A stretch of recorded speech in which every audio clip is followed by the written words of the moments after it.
"30,000 years ago, the most dangerous animal in your world was the creature breathing just past your firelight, with yellow eyes that worked in the dark and silent paws built to take a human apart in under a minute. Somehow, against every law of survival on this planet, that exact animal became the creature now sleeping at the foot of your bed. For most of human history, wolves were the boogeyman with teeth. You were short, you were slow, and your eyes did not work in the dark. A wolf could smell you from a mile out. And yet, out of every animal on Earth, this is the one that ended up on our couches. That is wild when you actually think about what it took for that to happen. The current science says the split happened somewhere between 20,000 and 40,000 years ago.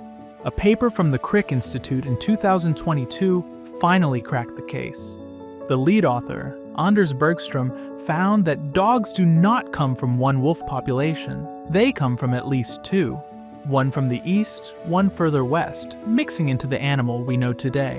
Which means the story you were told, the one where one clever tribe of humans tamed one pack of wolves, was always wrong. Dogs were not invented in a place. They were invented in a pattern. That detail rearranges everything. So who made the first move? In the year 1959, a geneticist named Dmitry Belyaev started an experiment he was not technically allowed to start. Stalin had banned genetics research as a bourgeois lie a few years earlier. Belyaev's own brother Nikolai had been executed for the same field of work.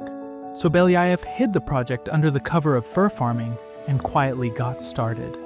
Imagine the kind of nerve it takes to keep doing science while your own family's being killed for it. His protege was a young woman named Lyudmila Trut, fresh out of Moscow State University. She would spend the next 66 years of her life on a farm in Novosibirsk, breeding silver foxes. The rule was simple. Each generation, she selected only the tamest pups. No training, no tricks, just genetic patience. By the 6th generation, 2% of her foxes were what she called elite. They wagged their tails. They whined for her attention. By generation 30, that number had climbed to roughly 70%. That is evolution running on fast forward, in real time, in front of human eyes. Belyaev did not just prove a theory here. He proved that domestication is not something humans do to animals. It is something that happens when fear loses its grip on a species. When the Soviet Union collapsed in 1991, the funding dried up overnight. Trut stood on the side of the road, flagging down strangers, asking for money to feed her foxes. She finally died in October of 2024, just shy of her 91st birthday, having spent her entire adult life on a single experiment. That is a life that means something, and the foxes she tamed did something nobody ever asked them to do. They started to physically change. The Belyaev story has one detail that nobody saw coming. Trut was never selected for cuteness. She never selected for floppy ears, curly tails, or patches of white fur. She only selected for calmness. And yet, within a few generations, her foxes started growing floppy ears, curly tails, and patches of white fur, all on their own. That broke the brains of every geneticist who saw the results, including Belyaev. The pattern has a name now. Domestication syndrome. Charles Darwin first wrote about it back in 1868. Every domesticated mammal on Earth shows the same suite of features. Shorter snouts, smaller jaws, softer faces, patchy coats, curly tails, floppy ears.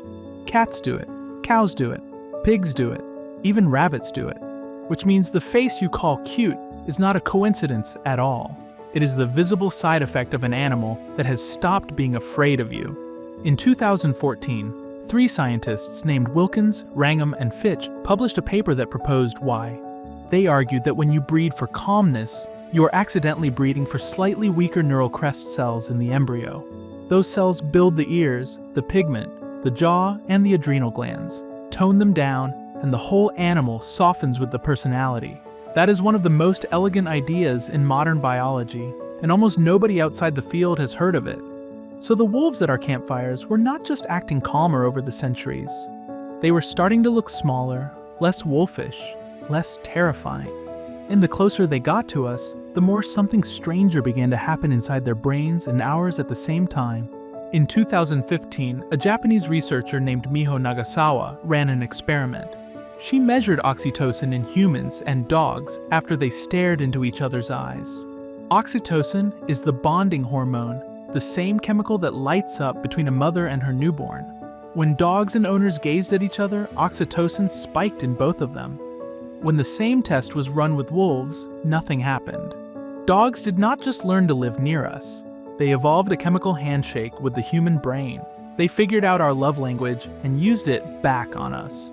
4 years later, in 2019, a researcher named Julian Kaminsky at the University of Portsmouth dissected dog faces and wolf faces side by side. She found a tiny muscle above the dog's inner eyebrow. The muscle raises the eyebrow up and inward. It makes the dog look like a sad child who needs you. Wolves do not have it. Only one breed of dog, the Siberian Husky, is missing it. Dogs literally evolved a facial expression to manipulate human emotion, and we let them because it worked on us every single time. And while their faces were changing to read us better, somewhere in the cold ground of ancient Europe, 2 people were being buried with their dog in a way that proved how deep the bond had already grown. In the year 1914, quarry workers in a German town called Bonn Oberkassel found something they were not prepared for. They had uncovered a double human burial, a man and a woman lying side by side. Buried right next to them was a puppy. The remains sat in a museum for almost a century before anyone took a careful look. Then, a researcher from Leiden University in the Netherlands, named Luc Janssens, examined the dog's teeth. What he found rewrote the entire story. This next detail is the one that hits you in the chest, especially if you have ever sat up at night with a sick animal. The puppy was about 7 months old when it died, but it had survived something brutal first: canine distemper, a viral disease that kills dogs within 3 weeks if nobody cares for them. This puppy had fought through 3 separate waves of the illness across about 8 weeks.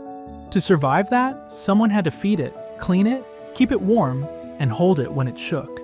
These were Ice Age people. Every calorie they had was fought for in the snow. They were burning their own energy to nurse a dying animal that could not hunt, could not guard, and could not work. Which means the dog was never a tool. The dog was family. 14,000 years ago, somebody loved a sick puppy enough to nurse it for 2 months in a frozen world. That is the moment dogs stopped being useful and started being ours. When the puppy finally died, they buried it with the people who had cared for it, not as property, as one of their own. And once dogs were inside our hearts, the only thing left was for them to follow us into the next great human experiment, which was farming. For most of their history, dogs ate what wolves ate. They lived on meat, scraps, and bone. Then, around 10,000 years ago, something changed in the human world. We started farming. We grew wheat, barley, and rice. And the dogs that lived with us had a choice. They could either adapt or starve. You already know which one they picked. A team of Swedish geneticists, led by Erik Axelsson, published a paper in 2013 that mapped exactly how. Dogs carry between 5 and 10 times more copies of a gene called AMY2B than wolves do. That gene controls starch digestion. Wolves struggle to process grain. Dogs can break it down beautifully. A follow-up study in 2016 pinpointed when the change happened. About 7,000 years ago, the exact moment farming was sweeping across Europe, which means dogs did not just walk beside us through history.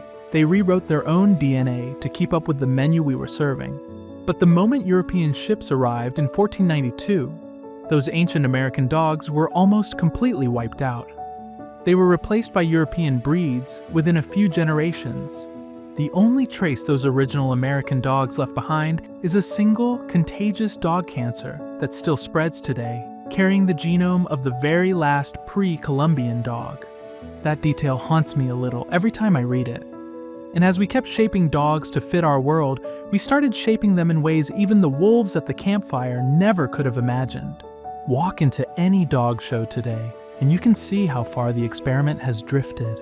You see pugs that cannot breathe properly through their own faces, bulldogs that cannot give birth without surgery, and dachshunds whose spines crack under the weight of their own bodies.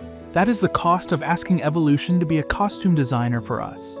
A 2022 study from the Royal Veterinary College in London found that pugs are now so unhealthy they should no longer be considered typical dogs from a medical standpoint. Roughly half of all pugs and French bulldogs struggle to breathe normally. More than 80% of bulldog litters in the world are now born by cesarean section because the puppies' skulls no longer fit through the mother's birth canal. We did not stop at domestication. We kept selecting for shapes that pleased our eyes, even when those shapes were destroying the animal underneath. Dogs trusted us with their evolution, and in some breeds, we abused that trust badly. That is the uncomfortable side of this entire love story. And yet, inside every Chihuahua, every poodle, every retriever, the wolf is still in there. When your dog circles 3 times before lying down, it is flattening invisible grass from 100,000 winters ago. Dogs did not stop being wolves. They became wolves who learned to live with us.